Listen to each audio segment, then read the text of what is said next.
Eu queria compartilhar com você hoje a partir de um texto que está no livro de Josué. Por favor, abra em Josué capítulo 23.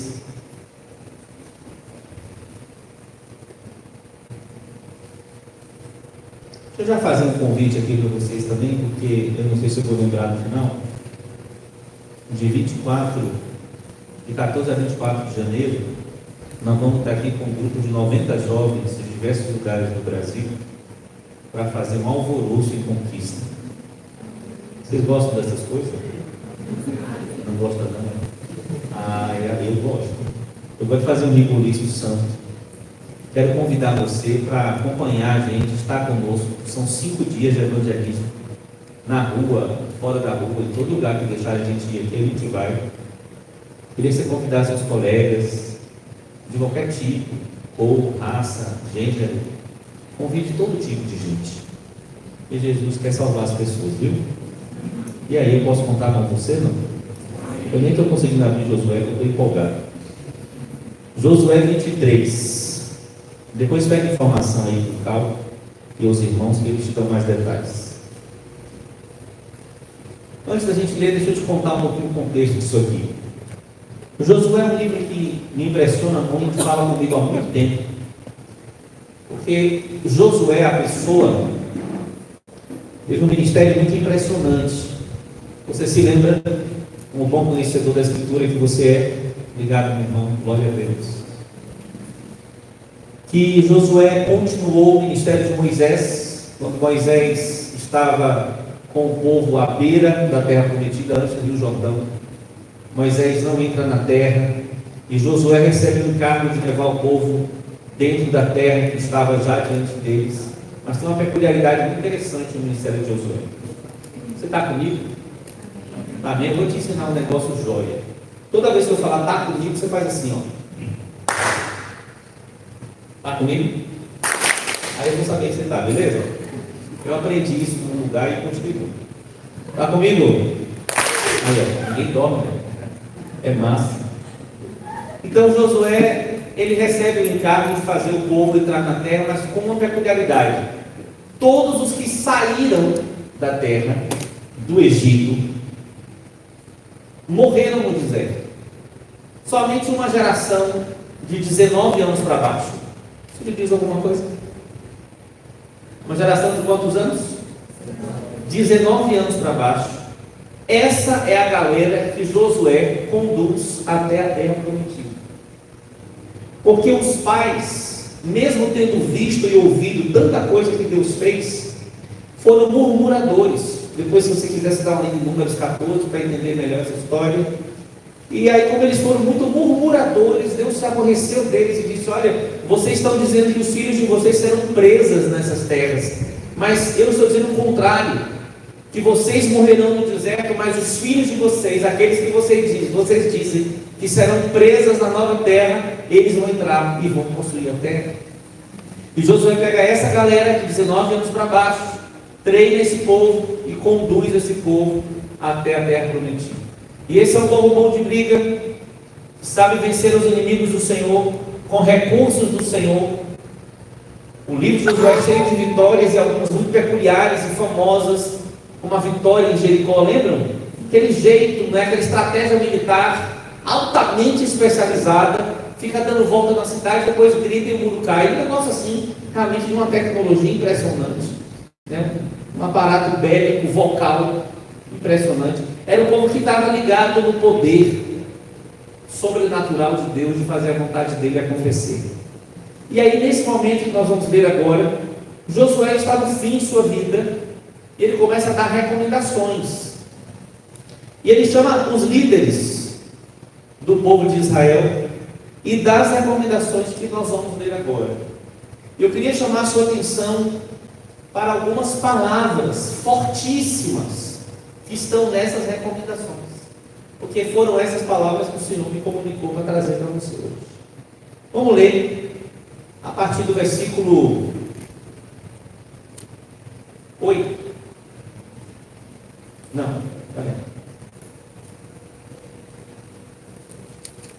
Verso 5 em diante. O Senhor vosso Deus as afastará de vós e as expulsará, falando das nações inimigas, da vossa presença, e vós possuireis a sua terra, como o Senhor vosso Deus vos prometeu.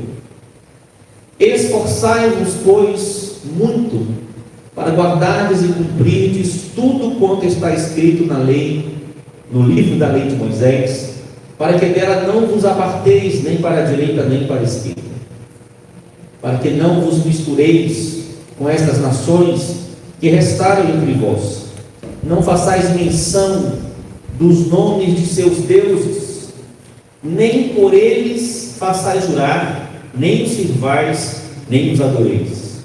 Mas ao Senhor vosso Deus vos apegareis, como fizeste até o dia de hoje, pois o Senhor expulsou de diante de vós grandes e fortes nações, e quanto a vós outros, ninguém vos resistiu até o dia de hoje. Um só homem dentre vós perseguirá 1000, pois o Senhor vosso Deus é quem peleja por vós, como já vos prometeu. Portanto, empenhai-vos em guardar a vossa alma para amardes o Senhor teu Deus. Aleluia. Texto. Que recomendações fantásticas. Vamos ficar um pouquinho aqui.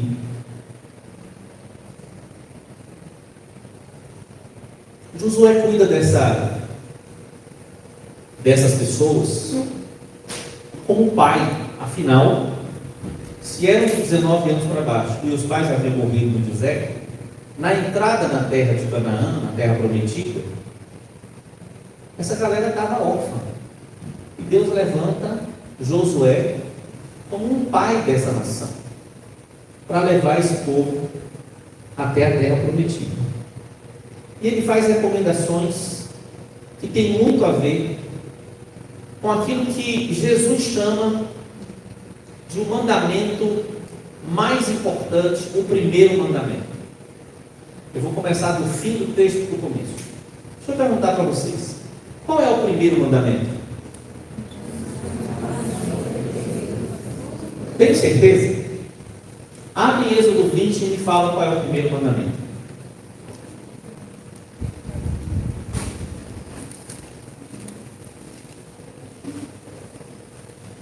Quem achou, diga amém.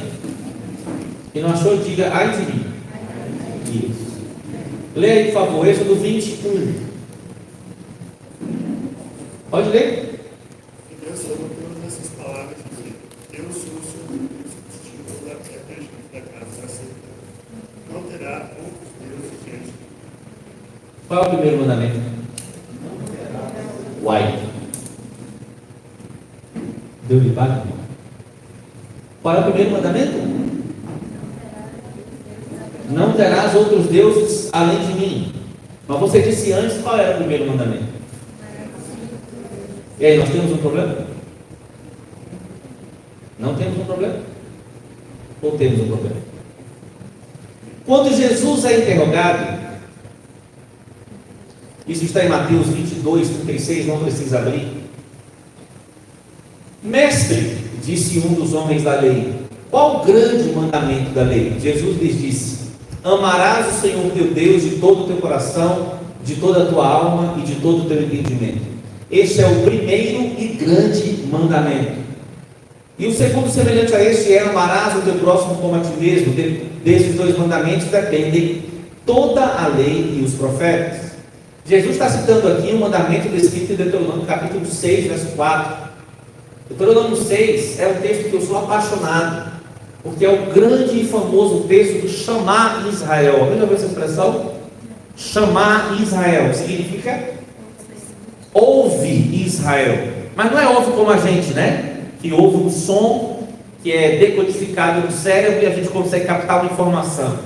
Quando Deus dizia chamar Israel, Deus estava dizendo: obedece Israel, dá ouvidos a Israel, dá atenção Israel, obedece, faz o que eu estou falando. Então chamar Israel é um convite à obediência, não ao mero escutar de sons que transmitem uma ideia. É um chamado a uma tomada de posição. Então vamos lá, vamos entender isso aí direitinho. Aí a gente tem os 10 mandamentos famosos dados a Deus, dados por Deus a Moisés. E o primeiro mandamento é: não terás outro Deus além de mim. Mas nós temos esse mandamento dado pelo Senhor em Deuteronômio capítulo 6, que é: amarás ao Senhor teu Deus de toda a tua força, de todo o teu coração, de toda a tua alma, e Jesus acrescenta: de todo o teu entendimento. Qual é a explicação para isso?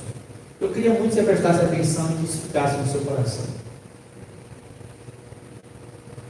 Na mente de Deus, amor e exclusividade são interdependentes ao ponto de serem quase sinônimos. Nesse momento da história, amor não tem nada a ver com o que Deus chama de amor. Nesse momento da história, amor é apenas um contrato de troca de prazeres, de troca de sensações. E quanto mais troca, mais sensações se sente, e chama-se isso de quantidade de amor. Isso não tem nada a ver com amor. O nome disso é use-me e abuse-me. O nome disso é maldade, egoísmo. Não tem nada a ver com amor. Mas na mente de Deus, o nosso Deus, que é o, diga comigo, único. Quantos deuses existem? O nosso Deus é o único Deus. E esse único Deus eternamente separou para si um povo, uma nação, e fez um compromisso com essa nação e disse: eu serei o seu Deus. Quantos? Ele não disse: eu serei um dos seus deuses. Ele disse: eu serei o seu Deus, e vocês serão um dos meus povos? Não, o meu povo. Então, na mente de Deus, amar e ser amado significa ter uma relação exclusiva, em que não existe mistura e não existe traição. Por isso que no Deuteronômio as duas coisas estão juntas. Eu quero ler com você, por favor. Abre lá o texto que eu estou citando, de Deuteronômio capítulo 6. Olha que coisa linda. Esse texto é simplesmente magnífico.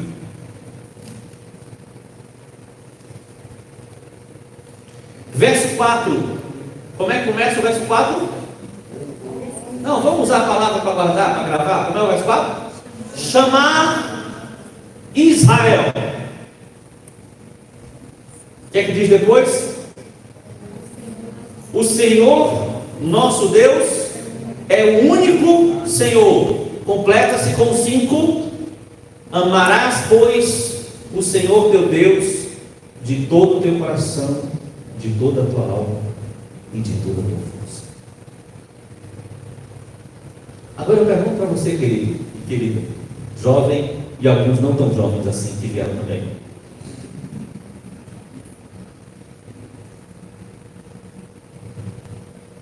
Quantos amores você tem?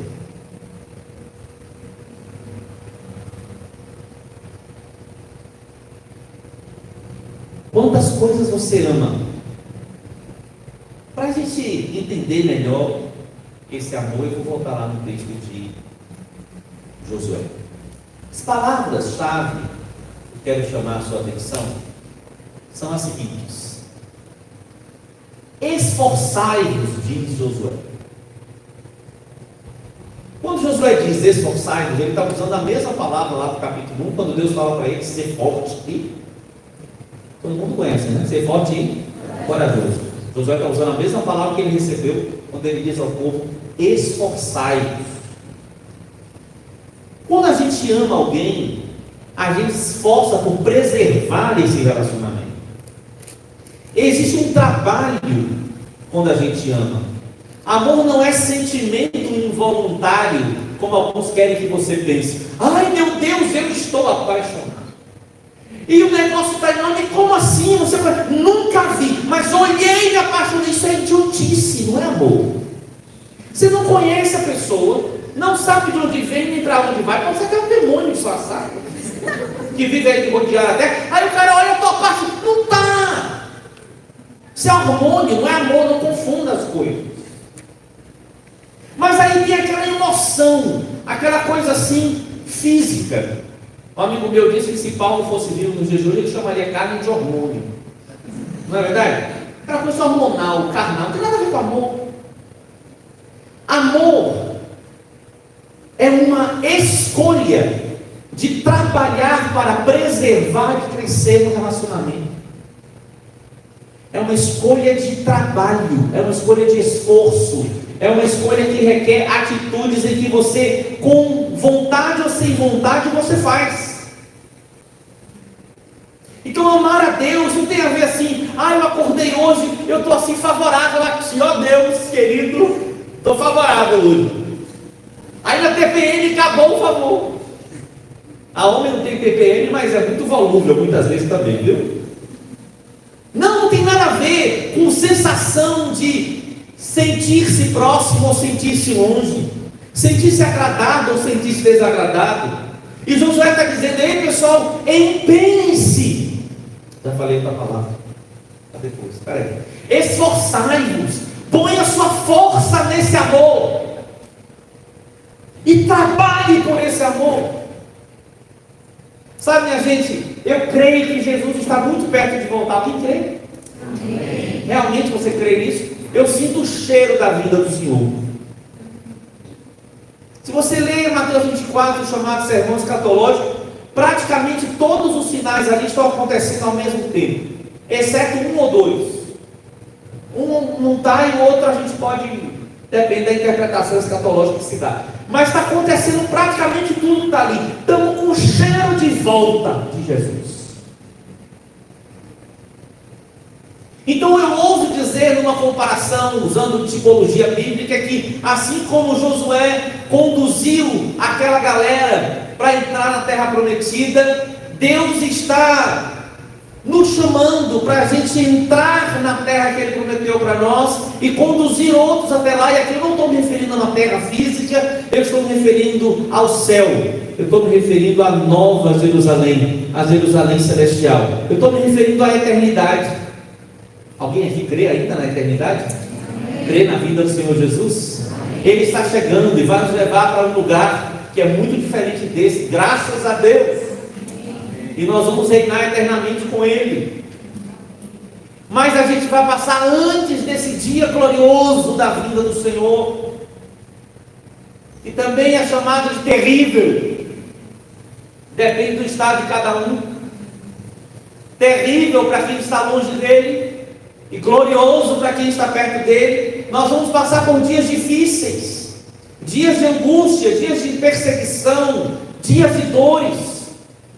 Então Josué, sabendo que não estaria mais com aquele povo, ele avisa: ei pessoal, vocês vão precisar de esforço, vocês vão precisar de trabalho, vocês vão precisar acordar de manhã, e mesmo sem estar sentindo que o clima está favorável para orar, vocês vão orar. Mesmo que o clima não está favorável para clamar, vocês vão clamar. Mesmo que o clima não está favorável para adorar, vocês vão adorar, porque vocês têm que ouvir o Senhor e deixar que a força do seu ser seja canalizada para esse amor, e não a sua força seja desperdiçada com outros amores. Empenhe-se é a segunda palavra. No verso 11, empenhe-se em guardar. E quando ele fala para cuidar de fazer o que está escrito, ele usa a mesma palavra que ele usa lá em Gênesis, Josué 8, para teres cuidado de fazer tudo conforme está escrito. Ele está lembrando do que ele ouviu de Deus para a própria vida e seguiu, deixando esse legado. A gente só transmite o que recebe, mano. A gente transmite o que recebe e o que vive. E ele está transmitindo isso para aquela galera. E ele diz: empenhe-se.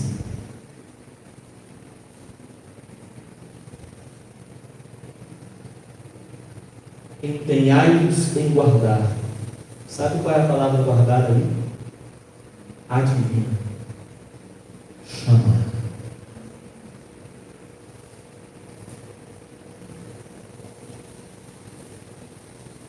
Empenho fala de esforço continuado, fala de você colocar alguma coisa que é caro para você, para manter o seu compromisso. Você já deve ter ouvido falar de penhora. Então, empenhar-se tem a ver com eu vou colocar tudo que é caro para mim, para manter esse relacionamento. Me permita uma comparação simplória. Eu sou muito bem casado, viu? Estou casado com a mulher mais linda, fantástica, maravilhosa que existe no mundo.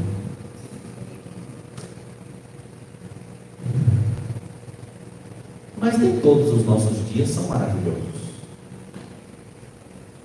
Nem todos os dias são fáceis. Tem dia que eu estou com dor de barriga que eu não quero olhar para ela, eu só quero me livrar do meu problema.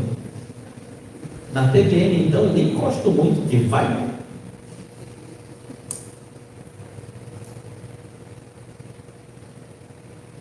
Mas eu empenho minhas horas, empenho meu olhar, eu empenho minha paciência para escutar minha esposa, para admirar minha esposa, para sondar o coração dela e ver o que eu posso ajudar quando os dias não são fáceis. Eu empenho aquilo que é caro para mim, meu tempo, minha paciência, meus ouvidos. Eu empenho. Sabe por que eu empenho? Porque eu quero continuar amando ela até o dia da volta de Jesus. Eu quero amá-la. Entende a diferença de eu não sei se vou amá-la para sempre, como se fosse uma coisa involuntária. Não é involuntário, é escolha. Amar é escolha.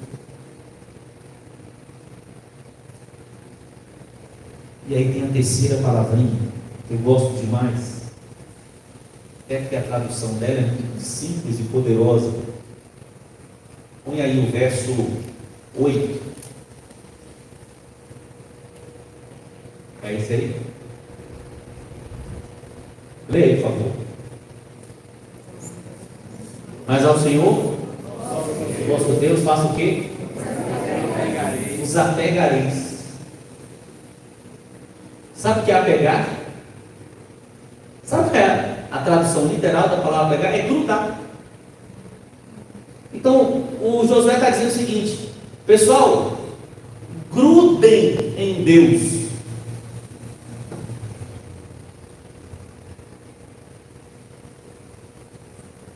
Eu sou grudado na minha esposa, quem me conhece sabe. Aliás, eu nem consigo dormir fora de casa porque não dá para dar uma grudadinha, para pelo menos sentir a presença dela ali no ambiente. Josué está dizendo: apegue-se, grude, fique perto, mantenha um relacionamento próximo e íntimo. Traduzindo em termos práticos, a minha pergunta para me desafiar a pensar sobre isso é: como anda a sua relação pessoal com Deus? Como anda você no lugar secreto, no seu quarto de intimidade, aquele lugar onde Deus espera, te vendo em secreto, para te recompensar com a presença dele? É isso que determina se nós somos apegados ou não. A quantidade de tempo exclusivo para Deus que a gente dá. Sim, meus amados irmãos, eu creio que nós vamos atravessar tempos difíceis e Jesus vai voltar e nós vamos reinar para sempre com Ele. Mas nem todos subiremos, nem todos permaneceremos firmes até o fim, nem todos vão aguentar os dias difíceis que virão. Mas eu oro para que nós que estamos nesta sala, a gente suporte e a gente persevere. E Deus tem falado muito sobre qual é o segredo para aguentar até lá, e não só aguentar morrendo, mas suportar com alegria e servindo ao Senhor, porque também tem avivamento, tem graça de Deus, tem poder de Deus para operar nos últimos dias. Quem vai viver desse jeito nos últimos dias são os apegados. São aqueles que conhecem a voz de Deus, são aqueles que conhecem o sussurrar de Deus, que conhecem as batidas do coração de Deus, são aqueles que têm intimidade com Deus, são aqueles que não vão se escandalizar com Deus, porque sabem a intenção do coração de Deus e descobriram as intenções de Deus no seu relacionamento íntimo com Ele. São pessoas que não desconfiarão de Deus quando as coisas apertarem. Então eu queria pedir em nome do Senhor Jesus, guarde essas orientações dadas por Josué. Esforce-se, ponha a sua força, ponha a sua coragem na manutenção do seu amor pelo Senhor. Cultive um relacionamento com Deus, mesmo que isso lhe custe trabalho. Pegue as coisas mais caras que você tem, mais especiais que você tem, e não use em seu favor, mas use em favor de alimentar o seu amor por Deus, alimentar seu relacionamento com Deus, acrescentar no seu dia a dia mais tempo com Ele, ao ponto que você seja um grude com Ele, ao ponto de você ficar apegado, ao ponto de, ao ouvir falar o nome de Jesus, o seu coração ainda acelere. E quando alguém começar a descrever algo sobre Deus, você ainda se espante. Eu gosto muito de um autor, que é até perigoso falar porque ele é controverso, mas qualquer coisa seu pastor lhe ajuda me corrigindo na sua frente. Mas tem um autor de um livro, inclusive, que está aqui, chamado Brennan Manning. Ele conta de um monge cujo mestre estava morrendo, e o discípulo desse monge perguntou para ele: mestre, me diga aí, em toda a sua vida, com tudo que você viveu, o que mais você é grato a Deus em toda a sua vida?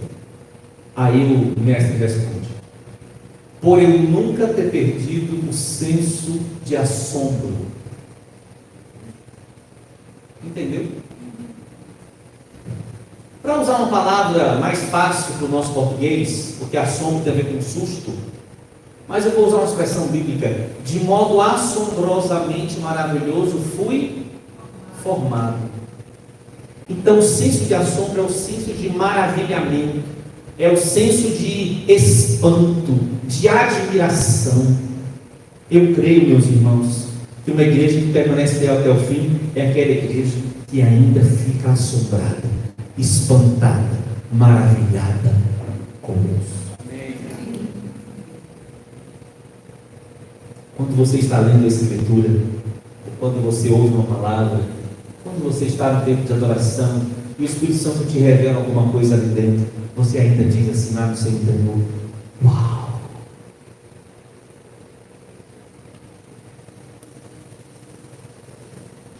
Senso de assombro. Mais do seu tempo, a sua geração se satisfaz com pouca informação de origem duvidosa e conteúdo raso. Mas a proposta de Oséias para nós é: conheçamos e prossigamos em conhecer ao Senhor. Quanto mais você conhece o Senhor, mais maravilhado você fica e mais apegado você fica. Porque aquele que te maravilha é aquele que te atrai, e aquele que te atrai é com ele que você quer ficar. Aquele que te maravilha é o que te atrai, e aquele que te atrai é com ele que você quer andar. Em nome do Senhor Jesus, eu te abençoo com a capacidade de se maravilhar com Deus e chamar Ele de maravilhoso. Aleluia. Chamar Ele de... Fala. Chama Ele. Fala.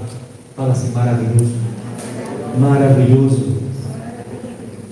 Maravilhoso é estar em tua presença. Maravilhoso é poder te adorar. Maravilhoso é tocar as tuas vestes. Maravilhoso é te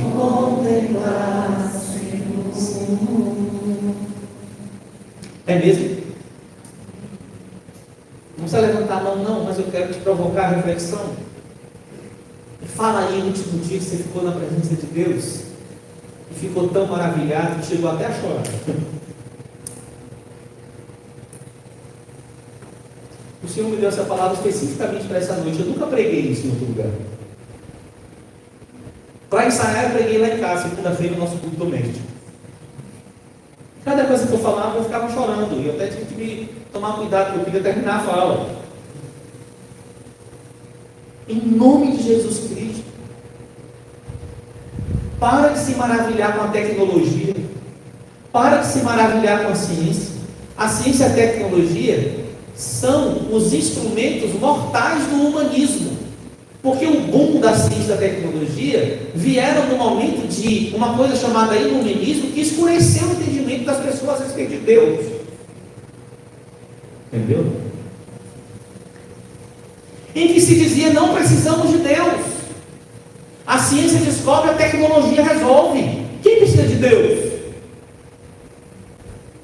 O homem se levantou contra Deus. Salmo 2 já nos alerta sobre isso. E progressivamente se opõe ao conhecimento de Deus.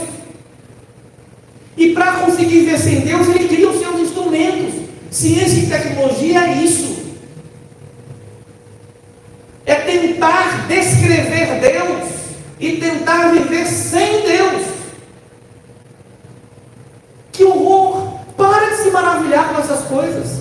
Tudo bem, pode achar celular legal, mas pelo amor de Deus, não passa horas dele não. A coisa é prática. Pelo amor de Deus. Conhecimento humano é legal, a gente precisa ter conhecimento, até para a gente poder ter profissão, para a gente poder conversar com as pessoas, mas por favor, não se delicie com o conhecimento humano, não se delicie com filosofia, não se delicie com ideologia. Eu sou biólogo de formação, eu sou um cara que se maravilha com a criação, mas eu não me maravilho com a criação por causa da criação, eu me maravilho com a criação porque eu sei de onde ela vem, da cabeça de um Criador fantástico. Eu lembro das primeiras aulas lá no curso de Biologia, na Universidade Federal da Bahia, em Salvador. Eu cheguei, nunca tinha visto nada no microscópio, eu estudei em escola pública.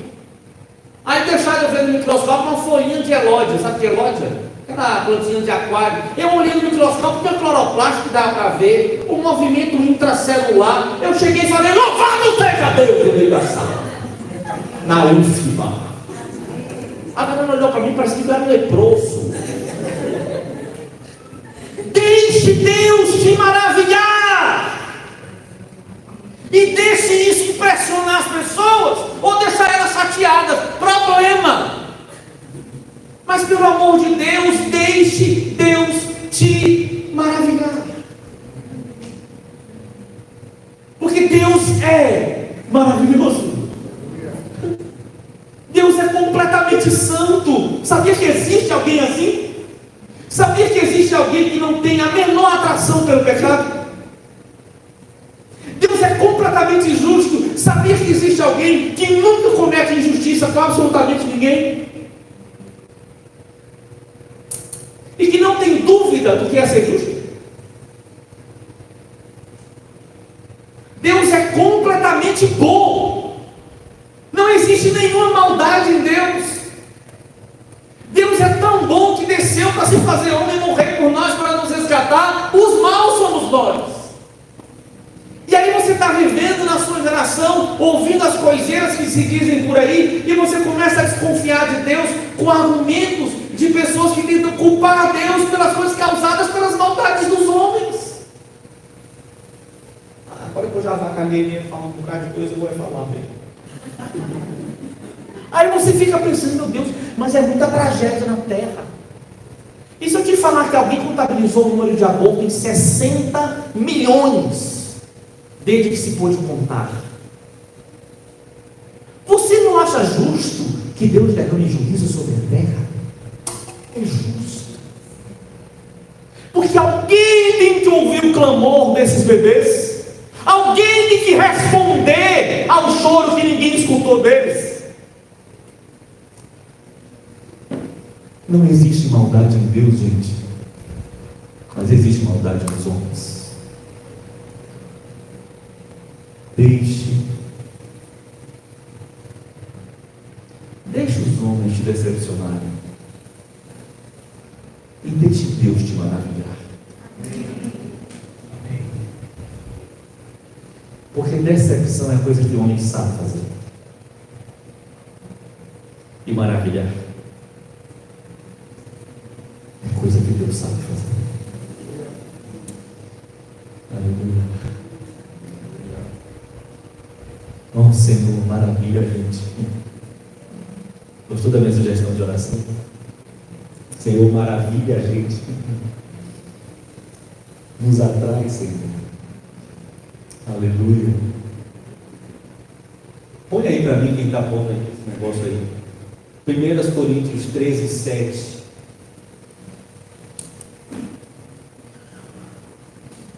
Aliás, Cristo, põe aí para mim 13, 13. Antes do 7, depois te volta. Estão comigo? Tá bom. Tá comigo? Melhorou. Mas está muito sem sincronia esse negócio. Bora lá. Que diz 13, 13? Lê lá para mim.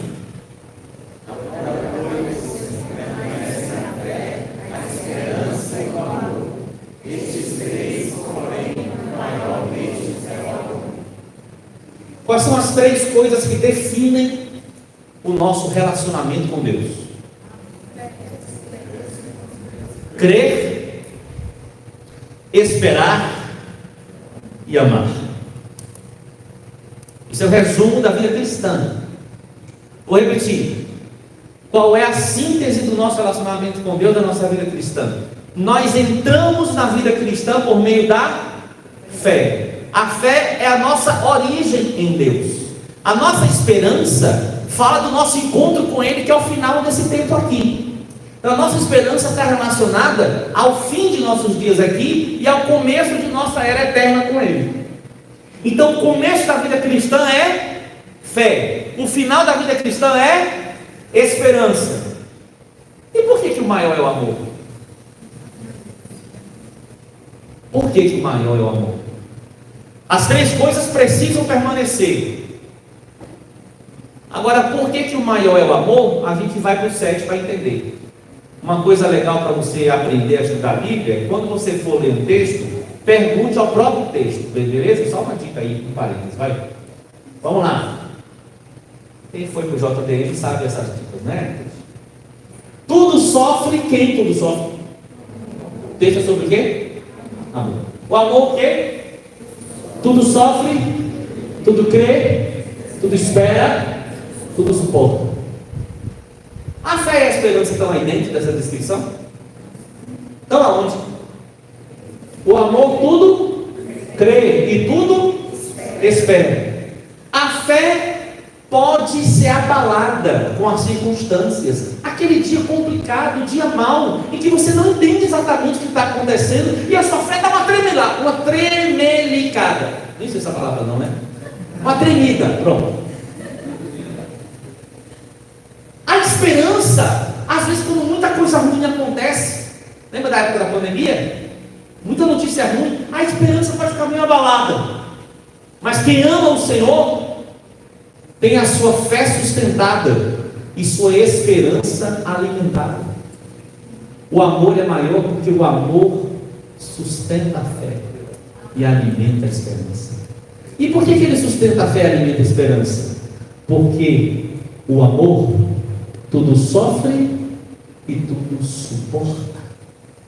Não tem nada que apague o amor. O amor tudo sofre. Eu vou ler para você então esse texto no contexto da palavra que eu estou ministrando ao seu coração. O chamado para nós é ame ao Senhor. O chamar de Deus para nós é ame ao Senhor. Empenhe-se em amar. Esforce-se nesse amor.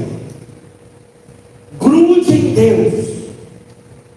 Quem ama a Deus sofre por Deus. Quem ama a Deus, confia em Deus. Quem ama a Deus, espera por Deus. Quem ama a Deus, suporta qualquer provação, qualquer pressão, qualquer perseguição, qualquer batalha por Deus. Eu sei que você talvez esteja acostumado a ouvir por aí um evangelho centrado nas necessidades humanas, naquilo que os homens precisam. Eu estou nessa noite fazendo uma mudança aqui na ênfase do nosso evangelho. Eu queria que você pensasse no que é que Deus precisa. Pô, mas Deus não precisa de nada. Não. Se Deus precisasse de alguma coisa por falta de algo, Ele não seria Deus. Deus não precisa de algo porque falta. Deus precisa de algo porque Ele tem uma vontade para ser realizada e Ele resolveu realizar junto com a gente. Então Deus precisa de resposta.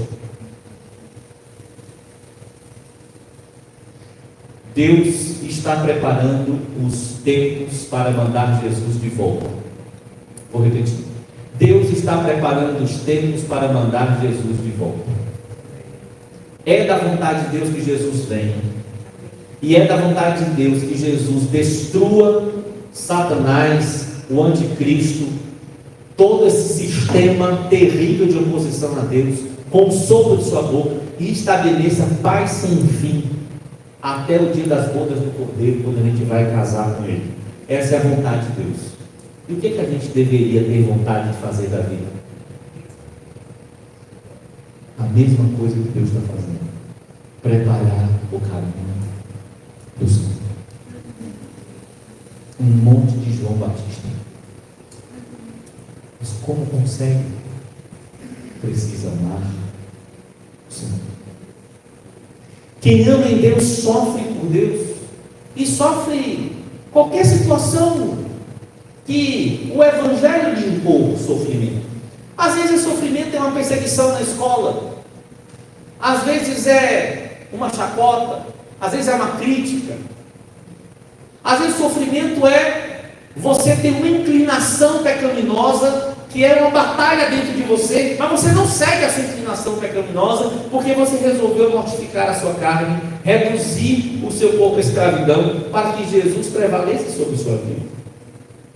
Às vezes o sofrimento é a negação de uma vontade, de um desejo, de um projeto, porque não tem a ver com o projeto de Deus para você. Isso causa algum sofrimento, mas você ama Deus, sofre por Deus, porque esse negócio de para de sofrer não é do evangelho bíblico, não. O evangelho bíblico é, pessoal, vamos sofrer? Não estou falando de masoquismo, não estou falando da gente se causar sofrimento, nem estou falando para a gente aceitar sofrimento por conta do pecado, porque esse não precisa. Eu estou falando de sofrimento com fidelidade, sofrimento por amor.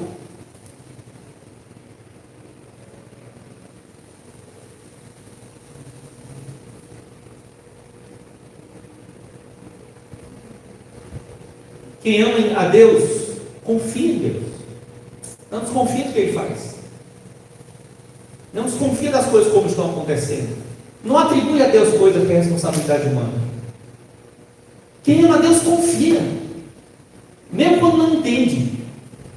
Todo mundo aqui entende tudo que Deus faz? Levanta a mão. Quem entende Deus?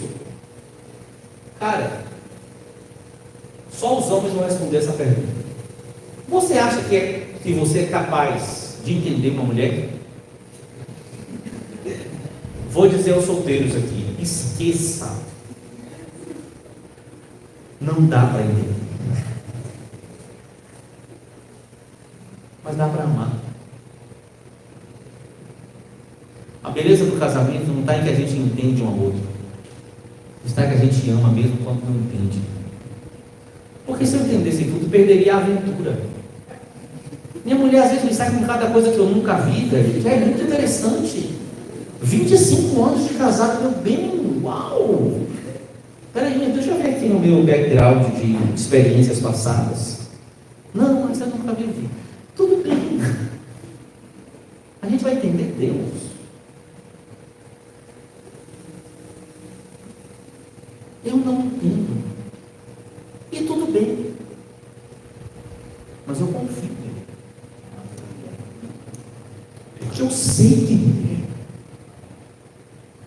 é. Eu sei que toda boa dádiva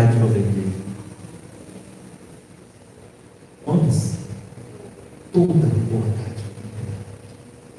Eu confio no meu Deus. Porque eu converso com Ele, eu ando com Ele, eu sei quem Ele é. Ele fala mal de Deus para mim. Estava na faculdade, dessa vez na faculdade, conheci uma colega cristã.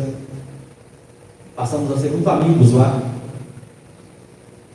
E um dia ela me ensinou muito com uma cena. Desse parte da faculdade, ela estava saindo do DEAL. Como que chama DEAL hoje em dia? Ele é DEAL. Diretório acadêmico. É isso aí. É DEAL. Diretório. Esse negócio aí. Aí ela estava aos prantos, chorando. Eu falei, e foi, amiga? E aos prantos ela dizia, Tom, eles criticaram o meu Jesus na minha frente. Qual é o choro dela? Criticaram o amado dele. Isso é apego. Quem ama o Senhor, confia.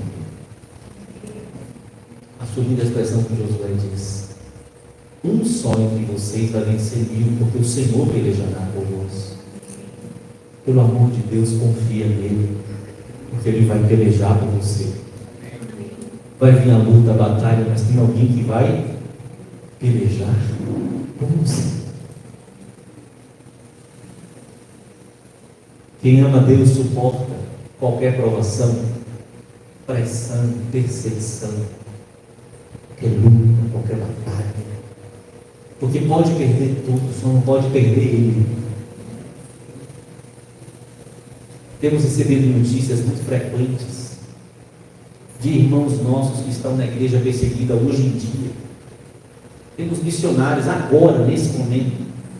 Temos um casal de missionários enviado a países onde a igreja é duramente perseguida. Eles estão visitando os remanescentes da igreja nesses lugares. Eu nem posso citar os países. E as notícias que a gente está recebendo são notícias de um povo forte, firme, que mesmo em situações extremamente hostis, não nega o nome do Senhor. Em Apocalipse está descrito o povo que persevera e vence. Eles o venceram por causa do sangue do Cordeiro, pela palavra do testemunho que deram e porque não amaram as suas vidas até a morte. Eu vou ter que encerrar, né? É agora? Não agora? Alguém fala alguma coisa assim? Eu vou levar. Que horas que é que encerra, pastor? Responde alguma coisa Ninguém para vai mim. voltar para ir embora. Não tem não. Estou livre? Vamos embora. Glória a Deus, eu gosto de assim. Comecei então dizendo que amor é sinônimo de quê? Exclusividade. Por isso que o primeiro mandamento dado a Moisés lá no Monte Sinai é: não há outro Deus além de mim. Só o Senhor teu Deus adorarás. Só a Ele prestarás culto. E Jesus chama de primeiro e grande mandamento: ande ao Senhor teu Deus com tudo que você tem, com tudo que você é. Se você ama o Senhor, seja desse jeito com Ele, com exclusividade. Nada de outros amores. Aí eu vou conversar um pouquinho com você aqui, mais no contexto da nossa geração jovem. Eu tenho cabelo branco, mas isso é um problema genético. Eu sou novo.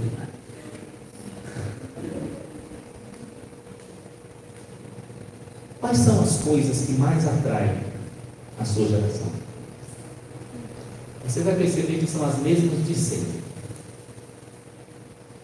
Em Lucas 14, Jesus faz um convite aos discípulos e diz assim: quem não amar, ou melhor, quem amar mais pai, mãe, irmão, irmã, lembra? Mais do que a mim, não pode ser meu discípulo. Quem não deixar tudo quanto tem, não pode ser meu discípulo. E quem ainda não aborrecer a própria vida, não pode ser meu discípulo. Então tem 3 coisas nesse texto que são as coisas que nos tentam a amá-las. São elas: pessoas, projetos e coisas. Quais são as 3 coisas? Pessoas, projetos e coisas. Eu tenho 30 anos que trabalho com jovens. Ixi, meu Deus, revelei um pouco mais da minha juventude. Nesses 30 anos que eu trabalho com jovens, as 2 coisas que mais afastam o jovem de Jesus são namoro e envolvimento com a vida acadêmica e profissional. Os pastores aqui presentes percebem o mesmo que eu? Sim. Meninozinho Nazinho está ótimo, está firme na igreja. Aí aparece um dia e fala: estou apaixonado. Encontrei a mulher de Deus para a minha vida. Aí o pastor, o ingênuo pergunta: querido, qual congregação? Não, pastor, eu vou trazer ela para Jesus. Fique tranquilo. Aí começa a tragédia da burrice e da idiotice. Estava tão bem. Ou então ama mais até pai, mãe, irmão, irmã, e esse apego à parentela, à família, que se opõe ao evangelho, desse exemplo que eu estou dando, vai deixando a pessoa enfraquecida e ela vai esmorecendo. Amizades que se tornam amizades influenciadoras. Se esforce para fazer amigos que te aproximam de Jesus. Eu vou lhe dar um parâmetro para um relacionamento saudável no reino de Deus. Um relacionamento é saudável se ele te faz ficar mais apegado a Deus. Deu para entender? Simples assim. Pensa em qualquer relacionamento, seja familiar, seja de amizade, ou seja para casamento. Se esse relacionamento te deixou mais apegado a Deus, bom sinal. Se ele está te deixando mais distante de Deus, acaba com o relacionamento. Pelo amor de Deus.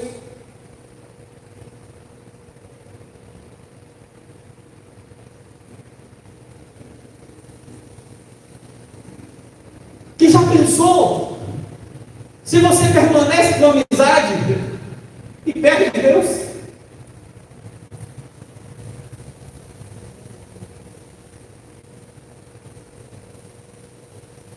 Esse é o sintoma, essa é a dica. Não deixe o seu amor ser misturado entre Deus e pessoas. O amor a Deus precisa ser um amor único. Você pode amar as pessoas? Pode, mas não com o mesmo amor que você ama. O amor incondicional que você tem por Deus não pode ser repartido com outras pessoas. Porque em algum momento você vai se ver numa situação em que você não vai dar conta de agradar aos 2 amores ou aos 2 senhores. Projetos. Pessoa entra na faculdade ou entra no mercado de trabalho, começa a se empolgar com o mundo business. Fala direito. Aqui lá em casa em Jesus agora me corrigi. Eu falei business. É business, né?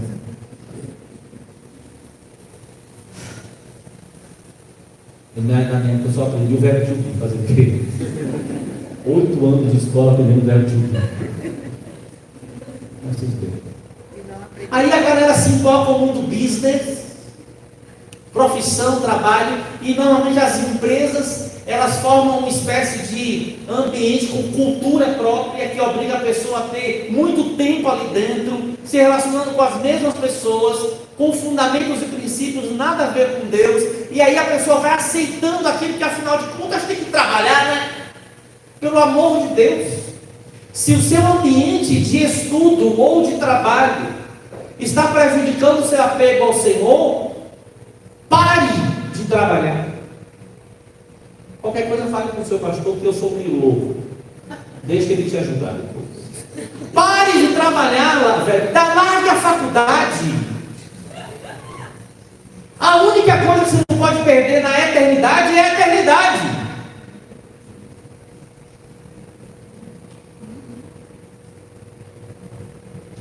Tenho vivido uma experiência linda com uma jovem que passou na USP, enfrentou uma crise seríssima, e a escolha dela é sair da USP, não quer voltar para a USP, porque ela quer Jesus. E se ela não se sente forte o suficiente para enfrentar aquele ambiente, que esqueça a USP, mas não esqueça o Senhor seu Deus. Chamar Israel, ame ao Senhor seu Deus, faça escolhas sérias, não tenha dúvida sobre ser apegado, sobre ser grudado em Deus. Agora, para terminar isso aqui, depois eu amenizo um pouco, tem uns pastores olhando para mim, cara feio. Tem gente que se apega ao ter coisas, não a uma coisa especificamente, mas tem gente que se apega ao ter coisas, ter bens, uma vida confortável. Um dos grandes problemas da nossa época é a tentação da vida tranquila, da vida confortável, da vida sem sofrimento, sem trabalho, sem muito esforço. Não sei se você já viu isso, mas eu já vi. Jovenzinho, 19, 20 anos, dando crise de histeria porque o controle remoto parou de funcionar. E tem que levantar para mudar o negócio, o canal da TV. 2 metros de distância. Pai, tem que comprar outra TV. Simplório meu exemplo, mas só para você entender, pelo amor de Deus, o ter coisas pode te fazer perder o tesouro escondido, que o homem escondeu no campo, lembra? Sabendo que estava escondido no campo, vendeu tudo o que tinha para comprar o campo por causa do tesouro que estava lá.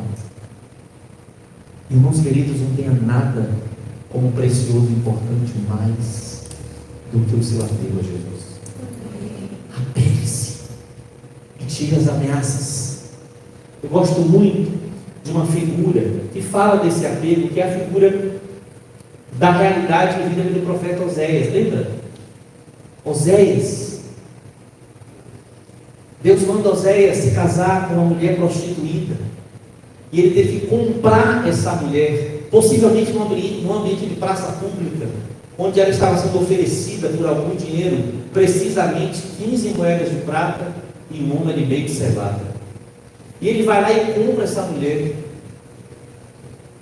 e ele tem que casar com essa mulher, e viver com essa mulher, e restaurar essa mulher. E a frase, que a gente não sabe exatamente se é Deus dizendo para Israel, ou Oséias dizendo para a mulher dele, é: tu esperarás por mim longos dias, não serás de outro homem. Queria que você ouvisse Deus dizer isso para você. Tu esperarás por mim, não pertence a outro amor, outro apego, não, apenas o Senhor. Está comigo?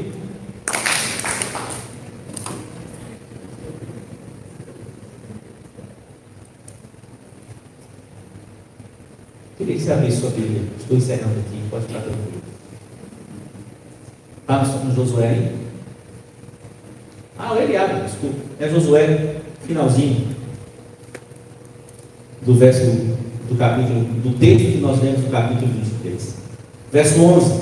Portanto, empenhai-vos em guardar a vossa alma. Para quê? Para amardes o Senhor, o vosso Deus. Aqui eu quero ficar alguns minutinhos, poucos, falando com você sobre essa questão da alma. A alma é o centro das emoções. Guarde suas emoções.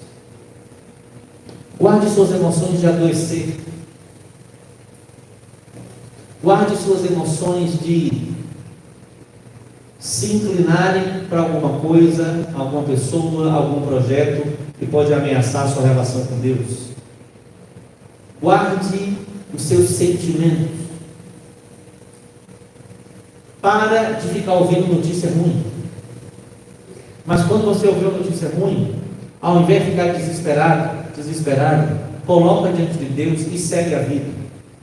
Guarde a sua alma de angústias desnecessárias, de pânico, de pavor. Guarde a sua alma, porque o Senhor pelejará por você. E guarde a sua alma, sabe para quê? Para o melhor dos seus sentimentos, o melhor das suas emoções, você dedicar ao Senhor. Em nome de Jesus, que você não seja pego pelo demônio do zumbi. Tem um demônio zumbi. Sabe o que é demônio zumbi? Que está pegando o jovem? Oi, evangelizado. Vamos orar. É uma incapacidade de reação às coisas espirituais terrível. Uma incapacidade de se empolgar com as coisas espirituais, de se alegrar com as coisas espirituais.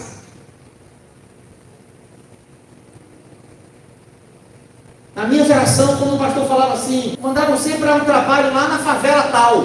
Eu falava, uau, sério, massa, fui. Agora você fala um negócio desse, o pai coça a cabeça, a mãe dá berro, e o filho fica zumbi espiritual, né? Irmãos, guarde a sua alma, guarde seus sentimentos, guarde suas emoções, para você se empolgar com Jesus, se empolgar com a vida cristã. Por favor, Jamei fala, Jamei é meu pai no fé, ele fala uma coisa interessante. Estatisticamente, a cama é o lugar onde mais pessoas morrem. Então, se você não quer morrer, sai da cama. Pelo amor de Deus. Não é verdade? Morreu onde? Já estava deitado, morreu. Levanta. Guarde a sua alma. Não a meça. Lance sobre ele toda a vossa ansiedade. Transforme toda a sua ansiedade em expectativa pelo eterno. Não em medo do futuro que é depois de amanhã. Deixa Deus cuidar disso para você. Amém ou não? Glória a Deus.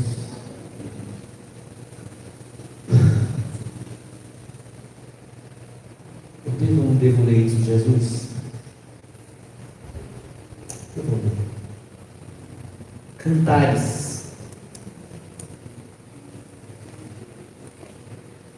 Capítulo 5. Você sabe que Cantares é um livro simbólico, né? Fala tanto de Salomão e sua amada, como de Jesus e sua amada. Quero ler 2 versículos com você. Capítulo 5. 3 versículos, vai. Capítulo 5, verso 8 diz assim: Conjuro-vos, ó filhas de Jerusalém, se encontrardes o meu amado, que lhe direis? Que desfaleço de amor. Quero descrever assim: a amada chama as suas amigas e pede, por favor, procurem o meu amado. Quando vocês encontrarem ele, avisem quem? Avisem que eu estou morrendo de amor, que eu preciso achar ele. Se a gente está falando que quem vai voltar é um noivo para fazer o que com uma noiva? Casar. Para mim, isso aqui é o estado da igreja dos últimos dias. Procurem o meu amado e digam que o meu amor está me causando falências, minhas forças estão acabando. Que delícia que delícia se a gente perder as forças por amor e não por traição.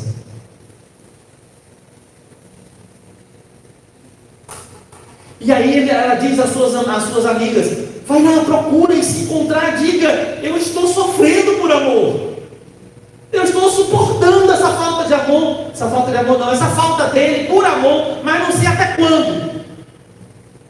E aí as amigas dela fazem uma pergunta no verso 9. Que é o teu amado mais do que outro amado? Ó tu a mais formosa entre as mulheres? Que é o teu amado mais do que outro amado, que tanto nos conjura? Sabe o que as amigas dela estão perguntando? Quem é ele que você está desse jeito? Por que você desfalece de amor? Por que você está à procura dele? Por que você está nesse estado? Tá pensando que maravilha? Se nós tivermos no nosso meio jovens, que as perguntas que as pessoas do mundo fazem: por que você está assim? O que está acontecendo? Você está parecendo que está apaixonado, está apaixonada, e você responde: eu estou mesmo. Ah, quem é o cara? Quem é a cara? Ah, você não vai saber quem é. Eu lembro que eu tinha dois amigos, um espírita e um ateu, que eu estava tentando evangelizar eles na escola. Aí teve um dia que esse espírita chegou para mim e falou assim: Tony, você é fanático. Você fala de Jesus o tempo todo. Que enjoo. Aí eu parei na frente dele, assim, no meio da rua, assim, na rua mesmo, indo para casa. Eu sou fanático por Jesus! Entendeu? Aí sai. Não faça essas coisas não, esse negócio é meio de doido. Mas eu quero dizer o seguinte: eu estou sentindo falta desses negócios. Expressões, almas entregues, que envolve obediência a Deus, mas não obediência assim, fazer o quê, né? Se eu não obedecer, eu vou para o inferno. Não, obediência acompanhada de alegria.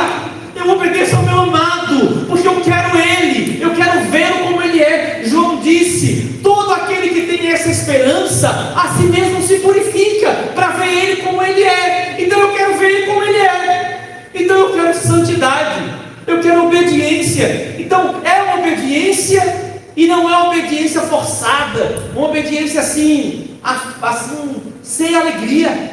Também não é emoção, romantismo, idealismo, que não passa de uma expressão de hormônio. Também não é isso não, é amor de verdade. Eu obedeço e me empolgo. Eu me empolgo porque eu obedeço. Chamar Israel: ama ao Senhor teu Deus. E aí ela responde às amigas. Não vou ler tudo não, quero ler para vocês só o 16. Vamos ler junto. Bota lá, Cristo.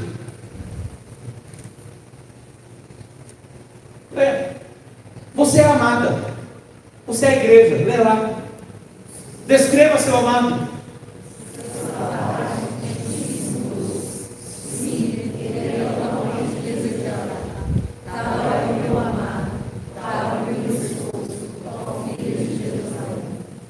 Você já ouviu a voz dele para saber que é doce? Você sabe o que é que Deus fala?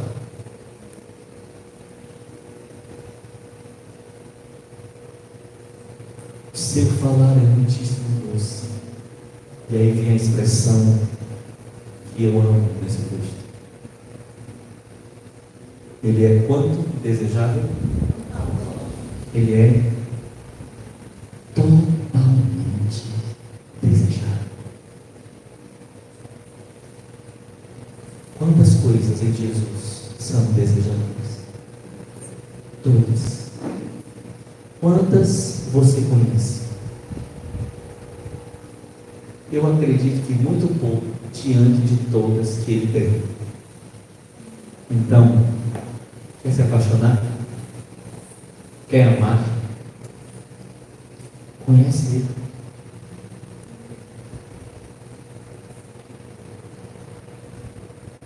Começa ouvindo alguém que já o conhece, como essa, dizendo às suas amigas. Mas não acredita somente de ouvir falar, não. Porque o quarto dele está aberto.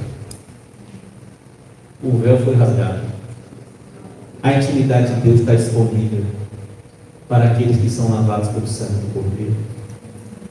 Entra nas recâmaras do seu amado, jovem querido, e para de se misturar com outros deuses. Para de se contaminar com o mundo. E dê a Ele, e somente a Ele, o seu amor. Vamos orar?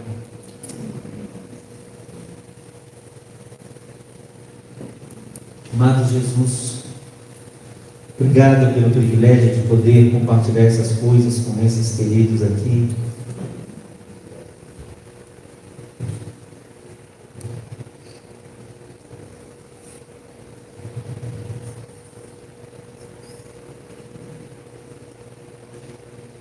Ei, Jesus, atrai-nos.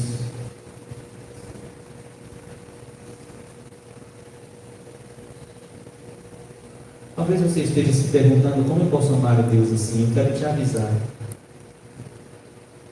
que nós amamos porque Ele nos amou primeiro.